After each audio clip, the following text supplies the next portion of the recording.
Жетісу облысы, Жаткен қаласы, Жамбыл Жабаев атындағы 4-ші сынып оқушысы Қадамтай Рүстем. Абай Құнанбаев, әсемпаз болма әрнеге, әсемпаз болма әрнеге, өнерпаз болсаң арқалан. Сен де бір кірпіш дүниеге, кеттігін тапта бар қалан. Қайрат пен ақыл жол табар, қашқанға да қуғанға.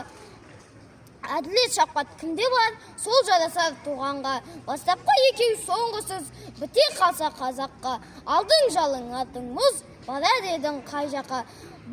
Пайданы көрсең басылып, мақтанды іздеп қайғалма. Мініңді ұрлап жасырып, майданға түспей бәйгі алма. Өзіңді бармен көзге ұрып, атылам деме өзгеден. Күндестігін қоздырып, азапқа қалма езбеден. Ақырын басып, анық бас, еңбегін кетпес талаға. Ұстаздық қылған жалықпас, үйретуден балаға.